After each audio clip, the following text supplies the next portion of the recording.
Okay, this video is, or this PowerPoint is on the memory chapter from our book with Jen and Zadina. And one of the things is that you want to really be aware of is memory is not stored in one piece. When we talk about recalling a memory, what we're actually talking about is like a puzzle where you have to put pieces together to recreate or reenact that particular item. So it's stored in pieces all over the brain. It's not stable. It will not remain in the future as it is now. It does erode and change. So therefore, it's not always reliable. Because it has to be reconstructed, recreated from pieces, it is not always perfect. In fact, it's rarely perfect. It's almost always flawed. And if you think about the court system, that's why we hold evidence over eyewitness testimony, because even though you may be telling the truth, your memory has eroded over time. Memory is reassembled like a puzzle, and it has to be encoded, either consciously or unconsciously, for it to get into long-term memory. If you don't encode it, then it will never get into memory. So you have to do something consciously with the information, and that helps it transfer into long-term memory. It only stays in working memory seconds, maybe minutes. So in a minute, I'm going to show you a diagram of the process of memory. But essentially, you get sensory input. Your brain's getting information all the time, and it's a temporary storage in working memory. It's very finite, very limited. And then you have to encode it, and then it goes into long-term memory. If you don't encode it, it's just gone, never to return. So one of the keys to getting something into memory is you have to be able to understand it. If you don't understand something, you have no shot at getting it into your memory. And remember, with your memory and your reading is expert readers reading phrases, not individual words. And this helps with memory because it's connected with concept. So if you are really battling in your reading in your textbook of reading word by word by word, that's a red flag that you're having trouble understanding. And remember, you have to understand information in order to be able to get it into memory. So the first step is make sure you understand your information. So this particular activity is done in class, and it's meant to show you how memory works, that your memory likes front end versus back end items. It can recall them easier. So you can hit pause on this one and essentially write down any animals that, or any of these items that begin with a letter next to it. So, write down a bird that begins with B, an animal that begins with C, et cetera, et cetera. So hit pause, do that, and then come back. So we're going to do the exact same activity, but now I want you to write the item that ends with a letter given. So give me a bird that ends with a W, okay? So again, hit pause on the video and do that and see what you can come up with. So in that last activity, then I'm interested, which was easier for you? Was it easier to recall things that began with the letters or things that ended with the letters? For most people, they have an easier time thinking of items that begin with those letters versus items that end with the letters. So what that means is your memory likes that when we attach things at the beginning. And we're going to talk about a thing called mnemonics shortly, in the fact of if you assign mnemonics to the beginning of particular key terms, phrases, concepts, it is easier for your to recall and to pull them out of long-term memory. So as I said before, I wanted to show you the memory process. This is the memory process. This is how it works. So it starts, if you can see at the top, with, it's called sensory input. And sensory input means exactly that. Information comes in to the brain through your 5 senses. And it puts it in working memory. Working memory is a temporary storage. It's kind of like a holding tank. This tank is not very big. It's very small. It's very limited. So if you don't do anything with it, it's gone. You lose it. But if you want it to get into long-term memory, and the reason you want it in long-term memory is so that you can retrieve it when you want it. The only way to get into long-term memory is to encode it. Now, there are 3 types of long-term memory: procedural, episodic, and semantic. And for some things, your body automatically encodes. So things like episodic, an episode from your life, procedural, how to do things like ride a bike, those kinds of things, your body kind of encodes those things. But in college, we work with semantic information, which is kind of facts and figures, and that's not automatic. So if you don't deliberately do something conscious to encode that information, it will not get into long-term memory, and you can't retrieve it. The only way to retrieve it is if it's in long-term memory. And there are different ways to encode. So, rehearse, repeat, mnemonics, chunking, associations, reformatting, and using multiple pathways. All of these are great ways to encode. And in fact, I would encourage you to use more than one. Things that affect long-term memory. Things like attention, selective versus divided, how important it is to the learner, the environment, or your real life experiences relating to the information, the context in which you learned it, how well developed your existing neural network, and then the emotion associated with that as well. And so then of course you're like, well, why do I need it in long-term memory? Well, to retrieve it. And why do you need to retrieve it? Well, a lot of times you need to retrieve it in your daily life. If you're going to go into a career, you're going to need this information. And then if you don't even know why, you don't know how you're going to use it in your career, if nothing else, you need it for test taking in college arena, because that is how we monitor if you have processed it into long-term memory. So this is just kind of a diagram to show you how working memory and how information comes in. So it starts with sensory input. Information comes in, you can see pictures of flowers. It's coming in, it's going to be sitting on the table. The table is your working memory. And it lasts, minutes, very, very short amount of time. So remember, information is always coming in. It's constantly coming in. And it's soon, I run out of room in my working memory. So therefore, if I don't do anything with that information, it's going to fall off and disappear. So if I want to hold that information to retrieve it later, I have to actively do something with it, which is encoding. And this transfers it into long-term memory. But it's very important to realize when you are encoding, you do need a system to be able to retrieve it easier. So if you think of it as like a file cabinet, you can see the file cabinet in the upper right-hand corner. If you just randomly throw papers in the file, yeah, absolutely, those papers are in a file. But it may take you a long time to get them out because you got to look through things, you can't find it right away. Whereas if you have a system, whether it be alphabetical or some other type of system, and you want to retrieve a specific piece of information, you know exactly which file to go to and pull it back, and you can retrieve it much quicker. So the memory process, if you look at this particular page, it is all the same information that I showed you a few slides ago. It's a sensory input. We talked about working memory, encoding, creating mnemonics, all the things related to encoding. So I want to jump back really quickly because I want you to compare this slide. So take a look at this. And then it's the same information in this particular slide right here.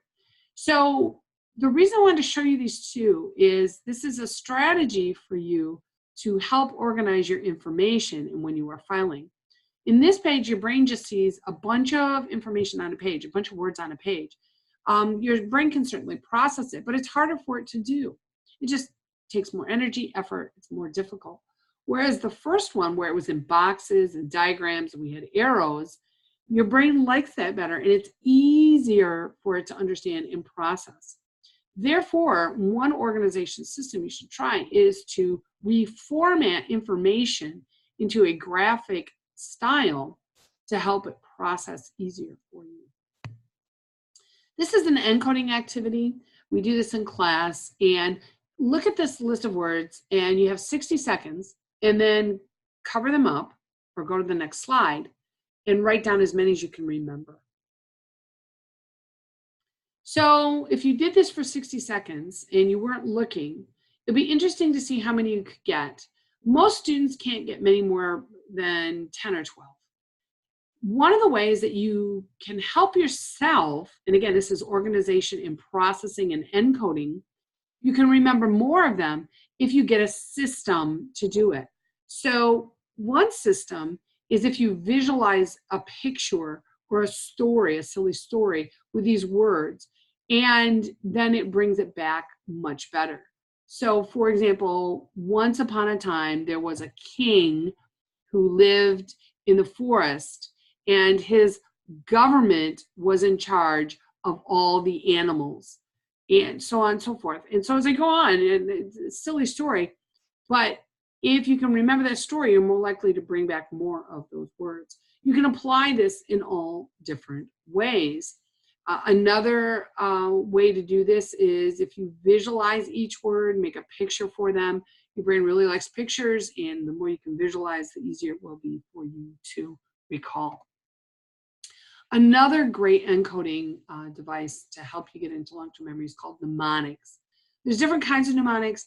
Acronyms, which means the first letter, and then you make a word from that. Acrostic, which means you make a silly sentence based on the first letters of each of the words. Anagrams, where you flip the letters around to make a sentence or a phrase. Analogies, where it's kind of a compare, where you make connections. And rhymes and songs. Two of the most powerful are rhymes and songs. They're very underused. But think about elementary school.